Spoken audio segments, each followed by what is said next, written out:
నమస్కారం NPV news కి స్వాగతం. హెడ్లైన్ చూద్దాం.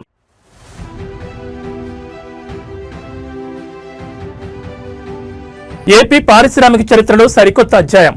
రేపే ఆర్సెలార్ మిత్తల్ ప్లాంట్ కు సీఎం చంద్రబాబు భూమి పూజ.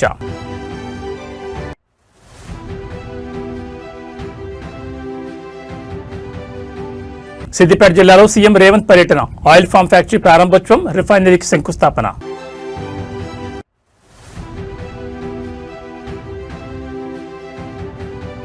కర్షకులకు గుడ్ న్యూస్. నేడు రైతు భరోసా నిధుల విడుదల.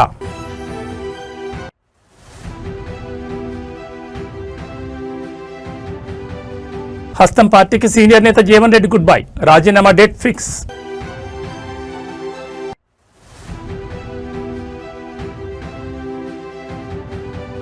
నలభై 48 గంటల్లో హోర్ముజ్ను తెరవాలి. ఇరాన్కు ట్రంప్ వార్నింగ్. ఇక డీటెయిల్స్ చూస్తే రాష్ట్ర పారిశ్రామిక అభివృద్ధిలో మరో చారిత్రక ఘట్టానికి సమయం ఆసన్నమైంది. ఉక్కు ఉత్పత్తిలో అగ్రగామి సంస్థ Arcelor Mittal Nippon Steel India సంస్థ నెలకొల్పనున్న green field integrated steel plant కు అనకాపల్లి జిల్లా నక్కపల్లి మండలం రాజేపేటలో ముఖ్యమంత్రి చంద్రబాబు రేపు భూమి పూజ చేయనున్నారు. దాదాపు 17.8 మిలియన్ మెట్రిక్ టన్నుల సామర్థ్యంతో 1,35,964 కోట్ల రూపాయల భారీ పెట్టుబడితో ఉక్కు పరిశ్రమ ఏర్పాటు కానుంది. ఈ ప్రాజెక్టు ద్వారా ప్రత్యక్షంగా పరోక్షంగా సుమారు 1,00,000 మందికి ఉద్యోగ ఉపాధి అవకాశాలు లభించనున్నాయి. ఉత్తరాంధ్రకు తలమానికంగా నిలవనున్న Arcelor Mittal Nippon Steel plant India సంస్థ భారీ ఉక్కు పరిశ్రమ ఏర్పాటుకు రంగం సిద్ధమైంది. సీఎం చంద్రబాబు చేతుల మీదుగా సోమవారం భూపూజ జరగనుంది. మొత్తం 5,465 ఎకరాల్లో 2 దశల్లో ఈ ప్రాజెక్టు సాకారం కానుంది.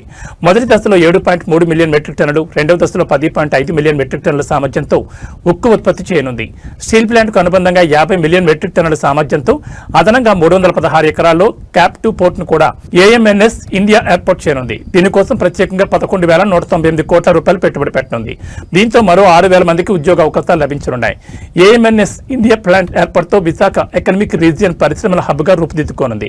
గ్రీన్ ఫీల్డ్ స్టీల్ ప్లాంట్ ఏర్పాటు ద్వారా దేశంలో భారీగా పెరిగిన ఉక్కు మార్కెట్లో కీలక పాత్ర పోషించే అవకాశం ఏఎంఎన్ఎస్ ఇండియాకు లభించనుంది. ఈ ప్రాజెక్టు త్వరితగతిన నిర్మాణం పూర్తి చేసేందుకు రాష్ట్ర ప్రభుత్వం అన్ని విధాలా సహకరిస్తోంది. స్టీల్ ప్లాంట్ ను NH-16తో కలిపేలా 4 వర్తుల రహదారి విస్తరణ పనులు చేపట్టింది. కనెక్టివిటీ పెంచడంతో పాటు పరిశ్రమకు అవసరమయ్యే నీరు, విద్యుత్ వంటి మౌలిక వస్తువులు శరవేగంగా కల్పిస్తోంది. సోమవారం జరిగే శంకుస్థాపన కార్యక్రమానికి కేంద్ర రాష్ట్ర ప్రభుత్వాల ప్రముఖులు, పారిశ్రామికవేత్తలు తరలిరానున్నారు.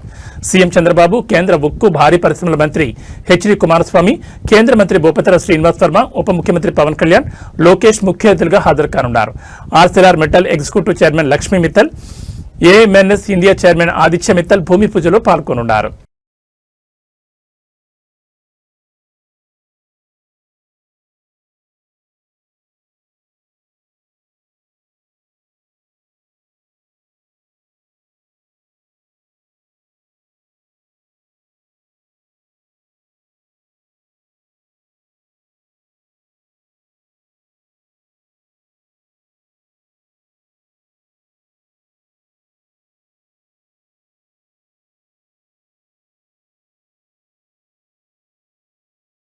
ముఖ్యమంత్రి రేవంత్ రెడ్డి నేడు సిద్దిపేట జిల్లాలో పర్యటించనున్నారు. నంగునూరు మండలం నర్మెట్ట గ్రామానికి చేరుకుంటారు. అక్కడ నిర్వహించనున్న ప్రతిష్టాత్మక రైతు ఉత్సవాల కార్యక్రమంలో ఆయన ప్రధాన అతిథిగా పాల్గొని రైతు భరోసా నిధులను అధికారికంగా విడుదల చేయనున్నారు. తొలి విడతలో భాగంగా సుమారు 70 లక్షల మంది రైతుల ఖాతాల్లోకి నేరుగా నగదు జమ కానుంది. ఈ పర్యటనలో భాగంగా సీఎం రేవంత్ రెడ్డి కేవలం నిధుల విడుదలకే పరిమితం కాకుండా జిల్లా పారిశ్రామిక మరియు వ్యవసాయాభివృద్ధికి సంబంధించి పలు కీలక పనులకు శ్రీకారం చుట్టనున్నారు. నర్మెట్లో నిర్మించిన టీజీ ఆయిల్ ఫామ్ కర్మాగారాన్ని ఆయన ప్రారంభించనున్నారు. దీంతో పాటు ఆయిల్ ఫామ్ రిఫైనరీ యూనిట్ కు శంకుస్థాపన చేయడంతో పాటు జిల్లాలోని ఇతర పెండింగ్ అభివృద్ధి పనులకు కూడా పునాదిరాలు వేయనున్నారు. కార్యక్రమం అనంతరం అక్కడే ఏర్పాటు చేసిన భారీ బహిరంగ సభలో ముఖ్యమంత్రి ప్రసంగించనున్నారు. రైతు సంక్షేమం కోసం ప్రభుత్వం తీసుకుంటున్న చర్యలు, భవిష్యత్ ప్రణాళికలు, జిల్లా అభివృద్ధిపై ఆయన కీలక ప్రకటన చేసే అవకాశం ఉంది. సీఎం రేవంత్ పర్యటన సందర్భంగా జిల్లా యంత్రాంగం ఇప్పటికే నర్మెట్లో పటిష్టమైన భద్రతా ఏర్పాట్లు మరియు సభకు వచ్చే రైతుల కోసం మౌలిక వసతులను సిద్ధం చేసింది.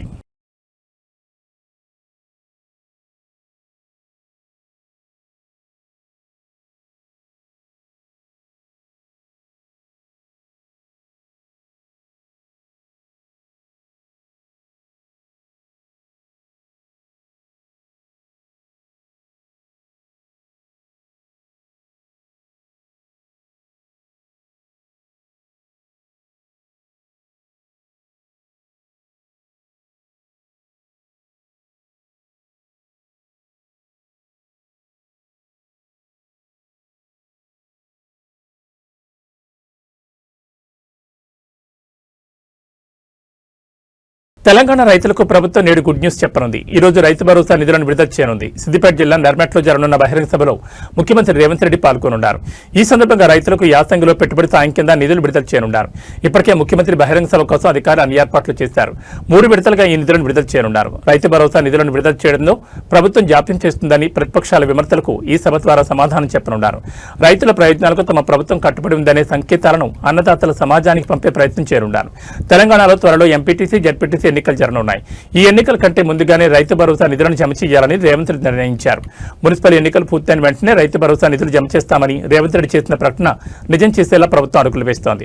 మొత్తం 3 విడతల్లో నిధులను విడుదల చేయనున్నారు. తొలుత 70 లక్షల మంది రైతుల ఖాతాల్లో 3,590 కోట్ల నిధులను విడుదల చేయనున్నారు. మొత్తం 3 విడతల్లో 9,000 కోట్ల నిధులను రైతుల ఖాతాలో జమ చేయనున్నారు. సిద్దిపేట జిల్లా నర్మెట్లో ముఖ్యమంత్రి రేవంత్ రెడ్డి నిధులను విడుదల చేయనున్నారు. రైతు భరోసా పథకం కింద అర్హత కలిగిన రైతులు ఎకరానికి సీజన్కు 6,000 చొప్పున, రబీ మరియు ఖరీఫ్ పంట సీజన్లో ఏటా ఎకరానికి 12,000 చొప్పున అందివ్వనున్నారు. నేరుగా రైతుల బ్యాంక్ ఖాతాలోనే జమ చేయనుంది. ఎకరం నుంచి మొదలుపెట్టి ఎన్ని ఎకరాలున్నప్పటికీ అందరికీ అందించేలా ఈ రైతు భరోసా నిధులు అందనున్నాయి. అయితే సాగు అయ్యే భూములకు మాత్రమే రైతు భరోసా నిధులు అందనున్నాయి. మొత్తం మీద నేడు అన్నదాతల ముఖంలో ఆనందం వెల్లివిరనుంది.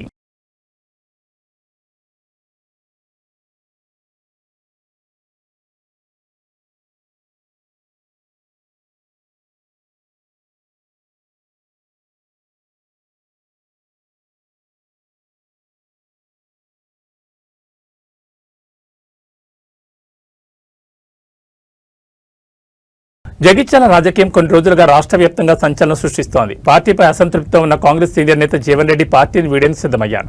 రాజీనామా ముహూర్తం ఫిక్స్ చేసుకున్నారట.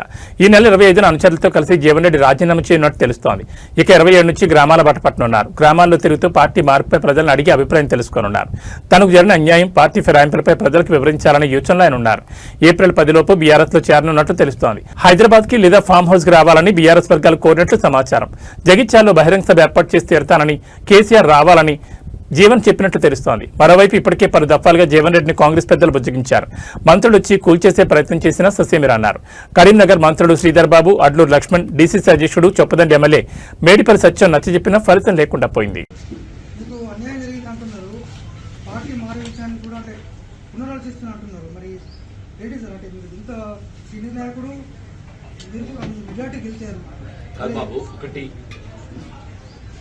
నా గురించి పార్టీతో నాకున్న అనుబంధం ఏంటంటే తెలుసుకో. పార్టీలో కొనసాగటం అనేది ఆలోచించుకునే పరిస్థితి ఏర్పడుతుందంటూ నేను పార్టీలో కొనసాగడం. ఎందుకంటే ఇవల్ల ఆయన ఊరు వచ్చి మా మీద ఆధిపత్యం చెలాయిస్తా అని చెప్పని మా కాంగ్రెస్ పార్టీ మీద ఆధిపత్యం చెలాయిస్తే, మా కార్యకర్తల మీద అజమాయి చెలాయిస్తే, మా హక్కులు కాజేస్తే, కాంగ్రెస్ కార్యకర్తల యొక్క హక్కులను కాపాడలేక ఏం చేయాలి నేను? Please guide me, please guide మీ.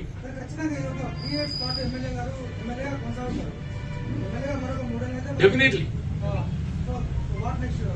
అదే అందుకే బాధపడుతున్నా అంటున్నా నేను. ఇప్పుడు ఈ శోభ ఇది ముగింపు కాదు అంటున్నా నేను. ఇట్లా ఈ విధమైన ఈ వేధింపులు ఈ వేధింపులు సహిస్తూ ఎంతగా కొనసాగగలుగుతామా? నాకు నేను ఏదైతుందో, నా మనోవేదన ఏదైతుందో ఎక్స్ప్లెయిన్ చేస్తూ అసలు కెన్ ఐ కంటిన్యూ ఈ వేధింపులు భరించగలుగుతానా? ఎంతకాలం భరించగలుగుతా? దీని పరిష్కారం ఏంటి అని నాకు నేను ఊహించలేకపోతున్నాను. నాకు నేను ఊహించుకోలేకపోతున్నా బాబు అంటున్నాను. సైబర్ నేరగాళ్లు సామాన్యులనే కాకుండా ప్రజాప్రతినిధులను కూడా లక్ష్యంగా చేసుకుంటున్నారు. తాజాగా ఏలూరు జిల్లా పోలవరం నియోజకవర్గం జనసేన ఎమ్మెల్యే చిర్రి బాలరాజు సైబర్ మోసానికి గురయ్యారు. గుర్తు తెలియని నేరగాళ్లు ఆయన బ్యాంక్ ఖాతా నుంచి భారీ మొత్తంలో నగదును కాజేశారు. ఈ ఘటనపై ఆయన పోలీసులకు ఫిర్యాదు చేయగా అధికారులు కేసు నమోదు చేసి దర్యాప్తు చేస్తున్నారు. ఎమ్మెల్యే బాలరాజు మొబైల్ కు ఆర్టీఏ చలన చెల్లించాలంటూ ఓ మెసేజ్ రావడంతో అందులో ఉన్న లింకును ఆయన నిజమైందని భావించి క్లిక్ చేశారు. ఆ లింక్ ద్వారా ఆయన ఫోన్లో ఓ మాల్వేర్ యాప్ ఇన్స్టాల్ అయినట్టు తెలుస్తోంది. అది క్లిక్ చేసిన కొద్దిసేపటికే జంగారెడ్డిగూడెంలోని ఇండస్ ఇండ్ బ్యాంక్ లో ఉన్న ఆయన ఖాతా నుంచి సుమారు 12 లక్షలు విత్డ్రా అయినట్లు గుర్తించారు. తన ఫోన్ హ్యాక్ అయిందని, ఖాతా నుంచి నగదు డ్రా అయినట్లు మెసేజ్ రావడంతో షాక్ గురైన ఎమ్మెల్యే బాలరాజు వెంటనే అప్రమత్తమయ్యారు. ఆయన జీలుగుమిల్లి పోలీస్ స్టేషన్లో ఈ ఘటనపై ఫిర్యాదు చేశారు. ఎమ్మెల్యే ఫిర్యాదు మేరకు కేసు నమోదు చేసుకున్న పోలీసులు సైబర్ నేరగాళ్ల కోసం గాలింపు చర్యలు చేపట్టారు. ఐపీ అడ్రస్ ట్రాకింగ్ వంటి సాంకేతిక పద్ధతుల ద్వారా నిందితులను పట్టుకునేందుకు ప్రయత్నిస్తున్నట్లు పోలీసులు తెలిపారు.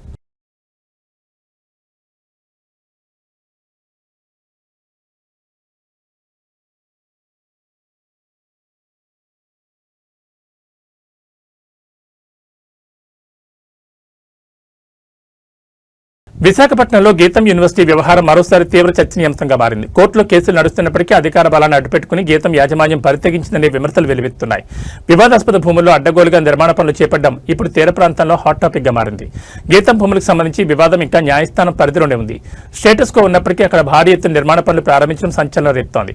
గతంలో ప్రభుత్వం అధీనంలో ఉన్నట్లుగా ఏర్పాటు చేసిన బోర్డులను సైతం గీతం యాజమాన్యం పరితెగించి తొలగించినట్లు ఆరోపణలు వస్తున్నాయి. సుమారు 55 ఎకరాల ఆక్రమిత భూముల్లో ఈ నిర్మాణాలు జరుగుతున్నట్టు తెలుస్తోంది. గతంలో నిషేధిత జాబితాలో ఉన్న ఈ భూములను ఇటీవల రాష్ట్ర ప్రభుత్వం ఆ జాబితా నుంచి తొలగించడం వెనుక పెద్ద ఎత్తున రాజకీయ ఒత్తిడి ఉందనే వాదనలు వినిపిస్తున్నాయి. దాదాపు 5,000 కోట్ల రూపాయల విలువైన ప్రభుత్వ భూమిని అడ్డదారిలో జీవీఎంసీ ద్వారా క్రమబద్ధీకరించుకునేందుకు పావులు కదుపుతున్నట్లు విపక్షాలు మండిపడుతున్నాయి.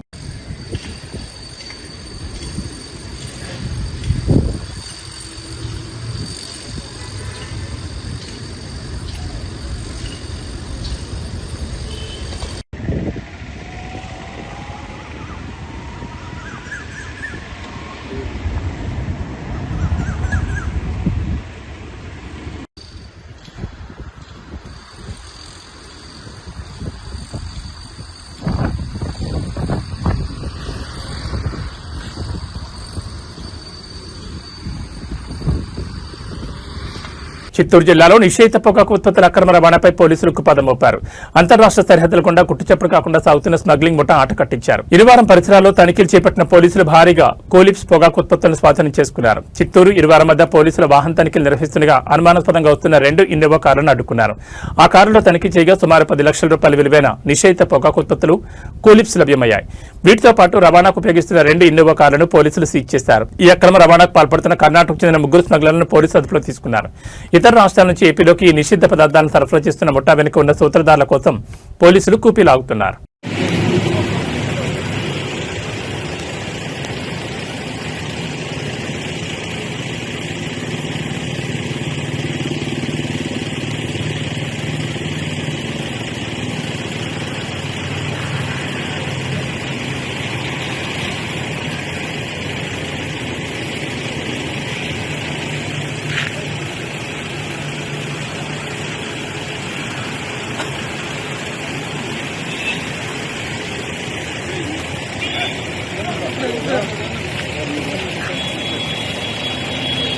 విశాఖపట్నంలో దొంగలు బరితెగిస్తున్నారు. భక్తిభావంతో కొలిచే ఆలయాలను కూడా వదలడం లేదు. మాధవధారలోని ప్రసిద్ధ కనక మహాలక్ష్మి ఆలయంలో అర్ధరాత్రి చోరీ జరగడం స్థానికంగా కలకలం రేపింది. అమ్మవారి ఆభరణాలతో పాటు హుండీ నగదును ఎత్తికెళ్లిన దొంగ సీసీ కెమెరాలు చిక్కడం ఇప్పుడు హాట్ టాపిక్ గా మారింది. అర్ధరాత్రి సమయంలో ముసుగు ధరించి ఆలయంలో ప్రవేశించిన దుండగుడు అత్యంత చాకచక్యంగా లోపలికి చొరబడ్డాడు. గర్భాలయంలోని అమ్మవారికి ఉన్న విలువైన బంగారు, వెండి ఆభరణాలతో పాటు భక్తులు సమర్పించిన హుండీ నగదును కూడా దొంగిలించాడు. చోరీ చేసిన సొత్తును అంతా ఒక మూటగా కట్టుకున్న దొంగ వెళ్లేటప్పుడు ధైర్యంగా ముసుగు తీసి అక్కడి నుంచి పరారయ్యాడు. ఈ దృశ్యాలని ఆలయ ప్రాంగణంలోని సీసీ కెమెరాలో స్పష్టంగా రికార్డ్ అయ్యాయి. సీసీటీవీ ఫుటేజ్ ఆధారంగా నిందితుని గుర్తించే పనిలో పోలీసులు నిమగ్నమయ్యారు. ఆలయ పరిసరాల్లో నిఘా పెంచాలని స్థానికులు డిమాండ్ చేస్తున్నారు.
విజయవాడలో మద్యం మత్తులో వాహనాలు నడుపుతున్న వారిపై పోలీసులు ఉక్కుపాదం మోపుతున్నారు. అయినప్పటికీ కొందరు వాహనదారులు నిర్లక్ష్యంగా వ్యవహరిస్తూ ప్రాణాల మీద తెచ్చుకుంటున్నారు. తాజాగా భవానీపురం పోలీస్ స్టేషన్ పరిధిలో అర్ధరాత్రి పెను ప్రమాదం తప్పింది. నిన్న రాత్రి భవానీపురం పరిధిలో పోలీసులు డ్రంక్ అండ్ డ్రైవ్ తనిఖీలు చేపట్టారు. ఎస్ఐ ఆనంద్ కుమార్ ఆధ్వర్యంలో ఈ తనిఖీలు ముమ్మరంగా సాగుతుండగా ఈ ఘటన చోటు చేసుకుంది. మద్యం మత్తులో అతివేగంగా వచ్చిన ఒక టాటా సఫారీ కారు అదుపు తప్పి రోడ్డు మధ్యలో ఉన్న డివైడర్ను బలంగా ఢీకొట్టింది. ప్రమాదానికి గురైన కారు ఉత్తరప్రదేశ్ రిజిస్ట్రేషన్తో ఉన్నట్లు గుర్తించారు. అదృష్టవశాత్తు ఈ ప్రమాదంలో ఎవరికీ ఎటువంటి గాయాలు కాకపోవడంతో అటు పోలీసులు ఇటు స్థానికులు ఊపిరి పీల్చుకున్నారు. పోలీసులు కారును స్వాధీనం చేసుకుని డ్రైవర్పై కేసు నమోదు చేసి విచారణ జరుపుతున్నారు. మద్యం సేవించి వాహనాలు నడపొద్దని పోలీసులు మరోసారి హెచ్చరిస్తున్నారు.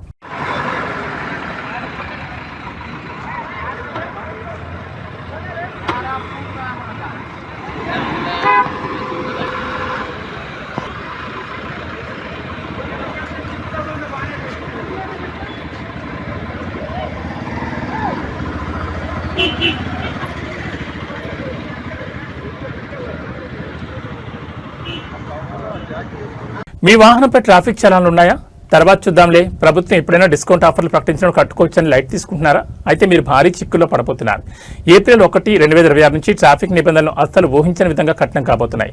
ఇకపై చలాన్లు కట్టకుండా తప్పించుకోవడం కుదరదు సరికదా, మీ డ్రైవింగ్ లైసెన్స్, వాహన రిజిస్ట్రేషన్ కూడా రద్దయ్యే ప్రమాదం ఉంది. తెలంగాణ వ్యాప్తంగా ఈ కొత్త రూల్స్ ను పక్కాగా అమలు చేసేందుకు ప్రభుత్వం సర్వం సిద్ధం చేసింది. కేంద్ర మోటార్ వెహికల్ నిబంధనలకు అనుగుణంగా తెలంగాణ ప్రభుత్వం ట్రాఫిక్ నిబంధనలను భారీగా సవరించింది. కొత్త రూల్స్ ప్రకారం ఒక వాహనంపై ఏడాదికి 5 కంటే ఎక్కువ చలాన్లు ఉండి వాటిని నిర్ణీత సమయంలో చెల్లించకపోతే ఆ వాహన యజమాని డ్రైవింగ్ లైసెన్స్ తో పాటు వాహన రిజిస్ట్రేషన్ సర్టిఫికెట్ కూడా ఫ్రీజ్ అయిపోతుంది. అంటే చట్టపరంగా ఆ వాహనం రోడ్డుపై తిరగడానికి అనర్హమైనదిగా పరిగణించబడుతుంది. ఒకవేళ లైసెన్స్ ఫ్రీజ్ అయిన తర్వాత కూడా వాహనాన్ని రోడ్డుపైకి తీసుకొస్తే పోలీసులు దాన్ని వెంటనే సీజ్ చేస్తారు. ఇకపై చలాన్ పడిన తర్వాత దాన్ని చెల్లించడానికి గరిష్టంగా 45 రోజుల సమయం మాత్రమే ఉంటుంది. ఈ గడువు ముగిసినా ఫైన్ పే చేయని పక్షంలో ఆ వాహనంపై అధికారులు చర్యలు ప్రారంభిస్తారు.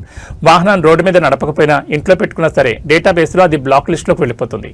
దీనివల్ల భవిష్యత్తులో వాహనాన్ని అమ్మాలన్నా లేదా ఇన్సూరెన్స్ రెన్యువల్ చేయాలన్నా సాధ్యపడదు. ప్రభుత్వం గతంలో ఇచ్చినట్లుగా చలాన్లపై భారీ డిస్కౌంట్లు ఇచ్చే ప్రసక్తే లేదని ముఖ్యమంత్రి రేవంత్ రెడ్డి ఇప్పటికే స్పష్టం చేశారు. కొన్నిసార్లు టెక్నికల్ సమస్యల వల్ల లేదా కెమెరా తప్పుగా రీడ్ చేయడం వల్ల ఒకరి చలాన్ మరొకరికి పడుతుంది. ఇలాంటి తప్పులను సరిదిద్దడానికి ప్రభుత్వం గ్రీవెన్స్ రెడ్రెసల్ అథారిటీని ఏర్పాటు చేయబోతోంది. చలాన్ పడిన వెంటనే మీ అభ్యంతరాలను ఇక్కడ వ్యక్తం చేయొచ్చు. ఒకవేళ అది నిజంగానే పొరపాటును తెలిస్తే నిర్ణీత సమయంలోపు ఆ చలాన్ను రద్దు చేస్తారు. దీనికోసం ప్రభుత్వం త్వరలోనే ప్రత్యేక నోటిఫికేషన్ విడుదల చేయనుంది. వాహనదారులు ఇకపై చాలా జాగ్రత్తగా ఉండాలి. ట్రాఫిక్ పోలీసులు నేరుగా ఆపకపోయినా సీసీ కెమెరాల ద్వారా చలాన్లు ఆటోమేటిక్గా జనరేట్ అవుతున్నాయి. కాబట్టి మీకు మెసేజ్ రాకపోయినా సరే కనీసం నెలకోసారి ఆన్లైన్లో మీ వెహికల్ నెంబర్తో చలాన్లు ఏమైనా ఉన్నాయేమో చెక్ చేసుకోవడం మంచిది. హెల్మెట్ ధరించడం, సీట్ బెల్ట్ పెట్టుకోవడం, సిగ్నల్ జంప్ చేయకపోవడం వంటి ప్రాథమిక నియమాలు పాటిస్తే ఈ కఠిన నిబంధనల నుంచి తప్పించుకోవచ్చు. లేదంటే మాత్రం మీ వాహనం పోలీస్ స్టేషన్ మెట్లు ఎక్కడం ఖాయం.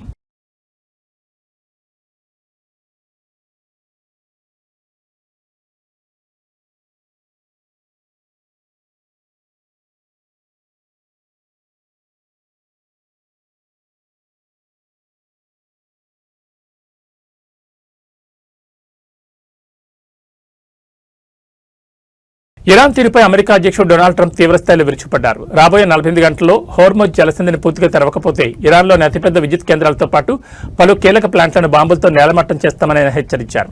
ఈ మేరకు తన సోషల్ మీడియా వేదిక ట్రూత్ సోషల్ ద్వారా ఇరాన్కు అల్టిమేటం జారీ చేశారు. అమెరికా, ఇజ్రాయెల్ దాడుల నేపథ్యంలో ఇరాన్ సేనలు ఈ కీలక సముద్ర మార్గాన్ని తమ అధీనంలోకి తీసుకున్నాయి. హోర్ముజ్ జలసంధి ద్వారా ప్రపంచ చమురు సరఫరాలో దాదాపు 5వ వంతు వ్యాపారం జరుగుతోంది. ఇరాన్ బెదిరింపుల కారణంగా ఈ మార్గంలో రాకపోకలు నిలిచిపోవడంతో అంతర్జాతీయంగా చమురు ధరలు ఆకాశం తాకుతున్నాయి. ఈ పరిస్థితిని చక్కదిద్దే బాధ్యత ఆ మార్గాన్ని ఉపయోగించుకుని ఇతర దేశాలదేనని, అమెరికా కేవలం రక్షకుడిగా ఉండబోదని ట్రంప్ స్పష్టం చేశారు.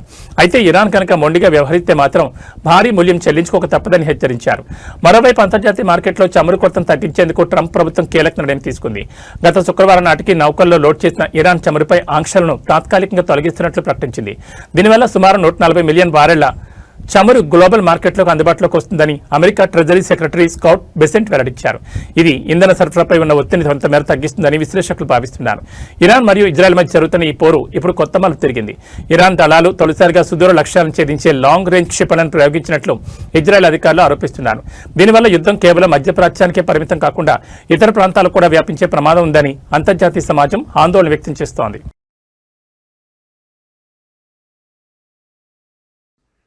Substantially ahead of our time projections, but whatever the time is, it's okay. Whatever it takes, we will always, and we have right from the beginning, we projected 4 to 5 weeks, but we have capability to go far longer than that. We'll do it. Whatever Somebody said today, they said, oh, well, if the president wants to do it really quickly. After that, he'll get bored. I don't get bored. There's nothing boring about this. Do you agree with that, Pete? I don't think there's anything, Mr. General. I think there's nothing boring about it. Somebody actually said from the media, I think he'll get bored after about a week or two. No, we don't get bored. I never get bored. If I got bored, I wouldn't be standing here right now. I guarantee you that, to go through what I had to go through. We also పశ్చిమాసియాలో మరోసారి యుద్ధ మేఘాలు కమ్ముకున్నాయి. Iran Israel మధ్య ఉద్రిక్తతలు పతాకస్థాయికి చేరాయి. Natanz అణు కేంద్రంపై జరిగిన దాడికి ఇరాన్ ప్రతీకారం తీర్చుకుంది. ఇరాన్ తన క్షిపణి శక్తిని ఇజ్రాయెల్పై ప్రయోగించింది. ఇజ్రాయెల్లోని అరద్, డిమోనా నగరాలే లక్ష్యంగా ఇరాన్ భారీ స్థాయిలో క్షిపణి దాడులకు పాల్పడింది. ఈ దాడుల్లో ప్రధానంగా నివాస ప్రాంతాలు ధ్వంసమయ్యాయి. అందుతున్న సమాచారం ప్రకారం ఈ ఘటనలో చిన్నపిల్లలతో సహా సుమారు 100 మందికి పైగా తీవ్రంగా గాయపడ్డారు. కొద్ది రోజుల క్రితం ఇరాన్లోని అత్యంత కీలకమైన నటాంజ్ అణు కేంద్రంపై దాడి జరిగింది. ఈ దాడి వెనుక ఇజ్రాయెల్ హస్తం ఉందని ఆరోపించిన ఇరాన్ దానికి ప్రతిచర్యగా ఇప్పుడు ఈ దాడులు చేపట్టింది. ఆయా నగరాల్లో సహాయక చర్యలు కొనసాగుతున్నాయి. ఈ పరిణామంతో అగ్రరాజ్యాలు అప్రమత్తమయ్యాయి. ఈ దాడులు మరిన్ని యుద్ధ పరిణామాలకు దారితీస్తాయా అన్న ఆందోళన సర్వత్రా వ్యక్తమవుతోంది.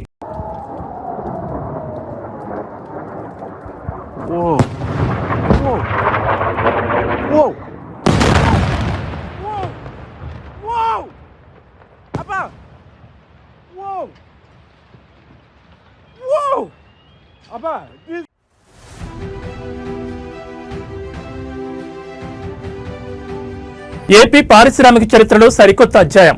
రేపే ఆర్సెలార్ మిత్తల్ ప్లాంట్కు సీఎం చంద్రబాబు భూమి పూజ.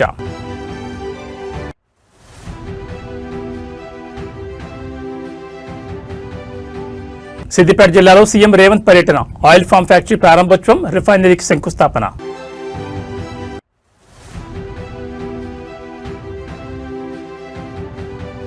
కర్షకులకు గుడ్ న్యూస్. నేడు రైతు భరోసా నిధుల విడుదల.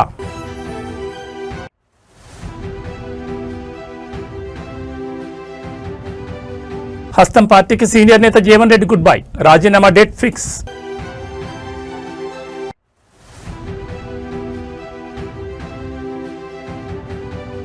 48 గంటల్లో హోర్ముజ్ను తెరవాలి. ఇరాన్కు ట్రంప్ వార్నింగ్. ఇవి బులెటిన్ విశేషాలు. నమస్కారం.